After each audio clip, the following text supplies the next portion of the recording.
दिखने लगा है कि इस बार 2019 के समर से पहले सूबे में बांगर का रण सियासी दलों की दशा और दिशा तय करेगा। उपचुनाव की रणभेरी बजने वाली है और चक्रव्यूह रचे जाने लगे हैं। पहला दांव फेंक दिया गया है। मॉनसून सत्र के दौरान मुख्यमंत्री ने सदन में जींद हलके के लिए बारिश कर दी। यहां से पूर्व विधायक स्वर्गीय हरिचंद मिड्डा के सभी सवालों का जवाब देते हुए और उनके सवालों को तरजीह देते हुए मुख्यमंत्री ने उन्हें उनकी सभी मांगे पूरी करने की बात कही। है प्रचंड बोल मस्तकों के झुंड, आज जंग की घड़ी की तुम गुहार दो। आन बान शान या की जान का हो दान, आज एक धनुष के बाण पे उतार दो। जब जंग विधानसभा की हो और मॉनसून सत्र चल रहा हो तो घोषणाओं की बारिश होनी तय ही थी। 2019 के सेमीफाइनल की तैयारियां बीजेपी ने किस तरीके से शुरू कर दी हैं, ये सीएम साहब ने जींद की खाली हुई सीट के लिए घोषणाएं करके बता दिया।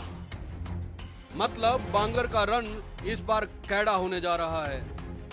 बता दें कि जींद से इनेलो विधायक हरिचंद मिड्डा के निधन के बाद खाली हुई इस विधानसभा सीट पर उपचुनाव भी होने हैं और बीजेपी को लगता है कि मुख्यमंत्री का ये पासा उनकी पोबारा करवा सकता है। देखिए, हमारा मानना ऐसा है कि कोई भी बात जब हम कहें तो मन से कहें।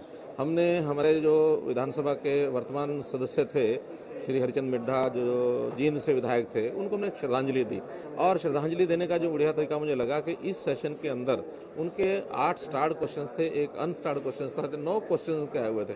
उन 9 क्वेश्चंस के पीछे आखिर उनका कोई ना कोई हेतु रहा ही होगा। वो आज अगर बीच में होते तो उनके कई प्रश्न विधानसभा में लगते, लेकिन उनके जाने के बाद एक भी प्रश्न उनका लग नहीं सका। तो हमने एक श्रद्धांजलि, सच्ची श्रद्धांजलि देने का एक उनके प्रति जो हमने एक विचार किया कि उनकी प्रश्नों के पीछे जो उनकी डिमांड्स रही होंगी या जो उनकी हेतु रहा होगा, उसको पूरा करने के लिए उनकी जो डिमांड्स थी, चाहे वो सड़कों की डिमांड थी, चाहे स्कूल विद्यालय की डिमांड थी, चाहे वो एक पार्क की डिमांड थी, जितनी डिमांड्स थी वो सारी डिमांड्स मान करके और अध्यक्ष महोदय के सामने घोषणा कर दी कि वो सारी डिमांड पूरी करेंगे। देखिए साहब, ये राजनीति है। यहाँ कोई भी मौका गंवाने के लिए नहीं होता। विधानसभा का सत्र था, सदन के भीतर बैठी बीजेपी की आंखें इनेलो विधायक हरिचंद मिड्डा के निधन से खाली हुई सीट पर थी। युद्ध में एक कुशल सारथी की भांति सीएम ने उपचुनाव में जीत के लिए बीजेपी के रथ को हाँका, तो ऐसे कैसे हो सकता है कि विपक्ष उसे रोकने की कोशिश ना करे। और इनेलो के लिए तो ये गढ़ बचाने की कवायद जैसा होगा, क्योंकि 2 बार से सीट पार्टी के कब्जे में थी, तो सीएम की घोषणाओं पर ऐतराज करना लाजमी था ही ना।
की राजनीति में सिर्फ वक्त के साथ चलना चाहिए।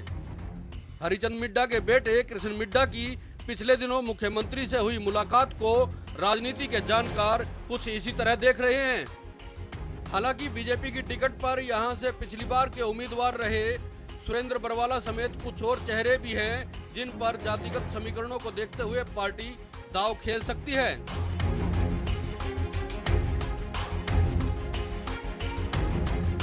कांग्रेस की बात करें तो पहले यह तय करना होगा कि यहां चलेगी किसकी। प्रदेश में पार्टी के अध्यक्ष अशोक तंवर की चली तो फिर प्रमोद सहवाग की टिकट यहां से पक्की मानी जा सकती है। पिछले दिनों बांगर में 2 धुरंधरों की दुश्मनी दोस्ती में बदल गई। ये फैक्टर भी तो पूरा काम करेगा। वैसे यहां से पूर्व मंत्री मांगेराम गुप्ता और बृजमोहन सिंगला के परिवारों को अनदेखा कैसे किया जा सकता है। मतलब कांग्रेस के पास भी टिकटों के अच्छे दावेदार कई हैं।